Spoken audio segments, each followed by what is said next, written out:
Now we are going to learn practice set 1.2 question number 5. You can see here on the board A, B, C, D. This one is a trapezium. What is your information? A, B, C, D. This one is a trapezium. And also AB, PQ and DC. These three sides are parallel to each other. And you can see here in the diagram, AP is given 15, PD is 12, QC is 14, and you have to find out value of BQ. बघा लक्षात येतं का? ABCD हा trapezium समलंब चौकोन आहे. AB ला PQ parallel आहे आणि त्यालाच पॅरलल DC आहे. म्हणजे तिन्ही लाईन्स पॅरलल आहेत. आपण ऑलरेडी तीन लाईन्स म्हणजे property of three parallel lines and their transversal आपण हे पाहिलंय बघा. त्यानुसार बघा by property of three parallel lines and their transversal तीन समांतर रेषा व त्यांच्या छेदिकेचा गुणधर्म. हा प्रॉपर्टी काय सांगताय का? AP upon PD is equal to BQ upon QC. You can see AP upon PD is equal to BQ upon QC. Support I have given here by property of three parallel lines and their transversal. एक लक्षात घ्या, इथे आपण BPD theorem नाही use करू शकत, कारण BPD theorem आणण्यासाठी ट्रायंगल असावा लागतो आणि ही लाईन याला पॅरलल असल्यानंतर बीपीटी थेरम वापरतात. You can not give support here BPT. BPT in BPT there is triangle. Here you can not see the triangle. That's why the support is by property of three parallel lines and the transversal. AP upon PD is equal to BQ upon QC. Put the value AP 15, PD 12, BQ you have to find out, QC 14. Make the cross multiplication. BQ into 12 is equal to 15 into 14. To get the value of BQ, take this 12 which is multiply, it will become divide. Now you can see divide. Here you can see 15 and here is 12. बघा इथे 15 आहे, इथे 12 आहे. 15 आणि 12 कुणाच्या table मध्ये आहेत बघा, दोन्ही नंबर्स पाहिजे. 15 आणि 12 3 च्या टेबल मध्ये आहेत. पुन्हा दोघांना 3 ने डिवाइड केलं बघा. 3 5 जा 15, 3 4 जा 12.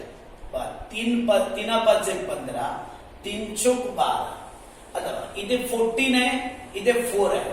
14 आणि 4 2 च्या टेबल मध्ये आहे. 2 2 जा 4, 2 7 जा 15. Sorry, 2 7 जा 14. That's why I say 5 into 7 is equal to 35 upon 2. बघा लक्षात येते का? पहिल्यांदा आपण 3 ने डिवाइड केलं. 3 चौक 12, 3 5 15. नंतर 2 ने डिवाइड केलं बघा. 2 दुणे 4 आणि 2 7 14. 2 2 जा 4, 2 7 जा 14. 5 आणि 7 चा मल्टिप्लाय केला 35 ला अपॉन 2 आणि 35 ला आपण 2 ने डिवाइड केलं बघा. 35 ला आपण 2 ने डिवाइड केलं. आन्सर किती येतं बघा. 2 1 जा 2. 3 मधून 2 मायनस झाला 1 येईल. आपण एक 5 खाली घेतलं. 2 7 जा 14. 5 minus 4 1. Here will be 0. You cannot see here, there is no any number. That's why you have to write here decimal point and take 0. Then 2 5s are 10. That's why the answer is 17.5. BQ is equal to 17.5. Now the sixth question. Here you can see triangle MNP. In triangle MNP, NQ is bisector of angle MNP. See, this one is bisector because these two angles are congruent. That's why NQ is bisector.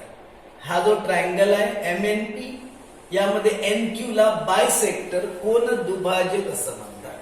And we already learn property of angle bisector.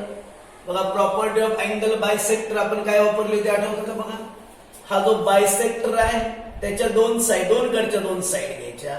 You have to take the upper side and downward side. Therefore MN upon NP, say NP और PN, you can write it. MN upon PN is equal to MQ upon QP. This one is angle bisector property. बघा, simple आणि सोपी गोष्ट आहे. Already आपण या टाइपचे काही क्वेश्चन्स बघितलेले. बघा, हा बायसेक्टर आहे.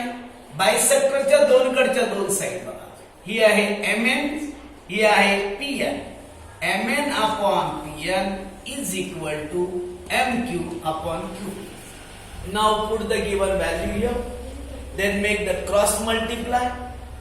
To find out value of QP, you have to take 25 to that side, it will become divide. बघा आता divide कसं केलं बघा. 5 is 25, 5 8 is 40. बघा, 5 5 25, 5 48. आता बघा, QP is equal to 8 into 14 upon 5. आपण 14 आणि 8 चा जर मल्टिप्लाय केला तर 112 येतो बघा, आणि अपॉन आहे 2. आणि 112 ला जर आपण 5 ने डिवाइड केलं, बघा इथे बघू शकता, 112 डिवाइड बाय 5. सी 5 2 जा 10, 5 2 10. यांचे आपण सबट्रॅक्शन करणार आहोत. 1 राहील बघा, खाली आपण 2 घेतले. 5 पुन्हा 5 2 जा 10, 2 राहतील. इथे नंबर संपले म्हणून आपल्याला इथे डेसिमल पॉइंट दशांश चिन्ह घ्यावं लागतो आणि ते 0 घ्यावा लागतो. आणि 5 4 जा 12. Therefore the answer will be 22.4. Say QP is equal to 22 upon 4.